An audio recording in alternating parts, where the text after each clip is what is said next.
நீதிமன்றத்தால் தீர்க்க முடியாத, காவல்துறையால் கண்டுபிடிக்க முடியாத, மருத்துவரால் கைவிடப்பட்ட பிரச்சனைகளுடன் இருக்கும் மக்கள் ஐயனார் கோவிலில் ஒரு துண்டு சீட்டில் தங்களது பிரச்சனைகளை எழுதுவதன் மூலம் தீர்வு கிடைப்பதாக சொல்கின்றனர்.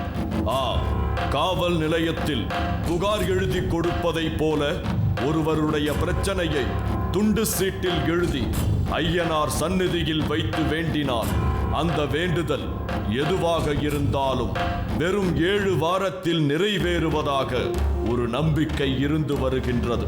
திருட்டு, தொலைந்து போன பொருள், உடல் சார்ந்த பிரச்சனைகள் முதற்கொண்டு ஏவல், செய்வினை வரை எல்லா பிரச்சனைகளுக்கும் உடனடி தீர்வு கிடைப்பதாக மக்கள் நம்புகின்றனர். ஒரு சாதாரண காகிதத்தில் ஒருவருடைய பிரச்சனையை எழுதி வைப்பதன் மூலம் தீர்வு கிடைப்பதாக சொல்லப்படும் இந்த வழிபாட்டு முறை சற்றே வினோதமாக இருக்கிறது. விஞ்ஞானத்திற்கும் அறிவியலுக்கும் அப்பாற்பட்டு நிகழ்ந்து கொண்டிருக்கும் இந்த நிகழ்வு நம்மை வெகுவாக கவர்ந்தமையால் நாம் நேரடியாக அங்கு சென்றோம். நாகை மாவட்டத்தில் உள்ள காடந்தேத்தி என்ற கிராமத்திற்குத்தான் நாம் இப்போது பயணித்துக் கொண்டிருக்கிறோம். அதனால் ஊருக்குள் நுழைந்ததும் அங்கிருந்த ஒரு சிலரிடம் ஐயனார் கோயிலுக்கான வழியை விசாரித்தோம். ஆனால் எங்களுக்கு அவர்கள் வழி சொல்லும் முன் எங்களில் யாருக்கேனும் ஏதாவது செய்வினை பிரச்சனை அல்லது எதிரிகள் தொல்லை இருக்கிறதா என்று விசாரித்தனர். கோயில் எந்த அளவிற்கு பிரபலமாகி இருக்கிறது என்பதை எங்களால் புரிந்து கொள்ள முடிந்தது.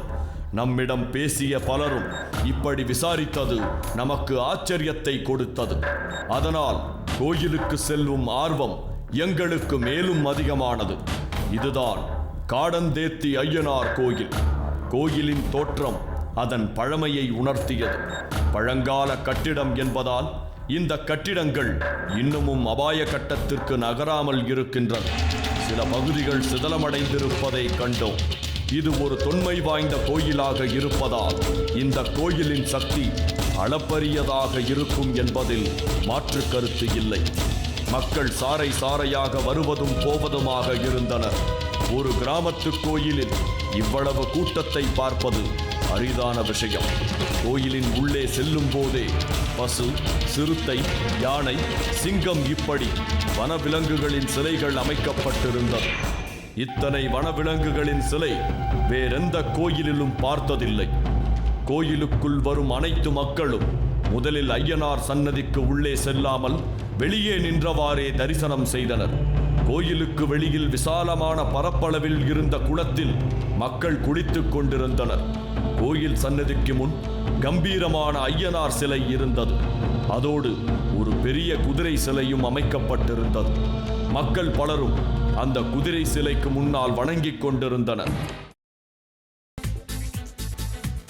புதினா போண்டா தேவையான பொருட்கள்: புதினா 1 கட்டு, பாசிப்பருப்பு 100 கிராம், துவரம் பருப்பு 50 கிராம், உளுத்தம் பருப்பு 2 தேக்கரண்டி, கடலை பருப்பு 2 தேக்கரண்டி, பச்சை மிளகாய் 2, இஞ்சி சிறு துண்டு, தேங்காய் துருவல் 1 கப், சீரகம் 1 தேக்கரண்டி, எண்ணெய் தேவையான அளவு, உப்பு தேவையான அளவு.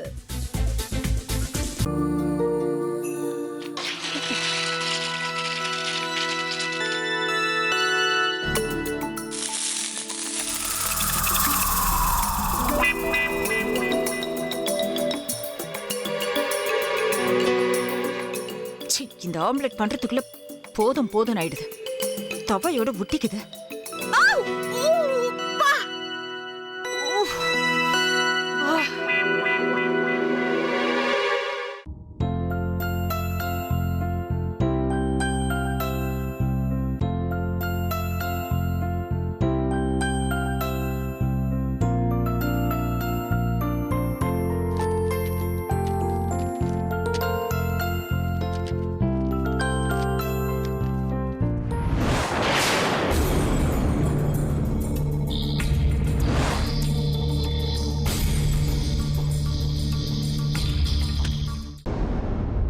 அமிர்தா இப்ப என்ன பண்ணிக்கிட்டு இருப்பாங்க?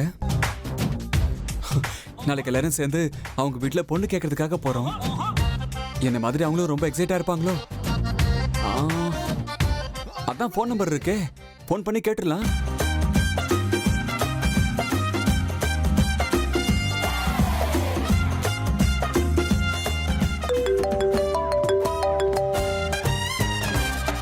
ஹலோ.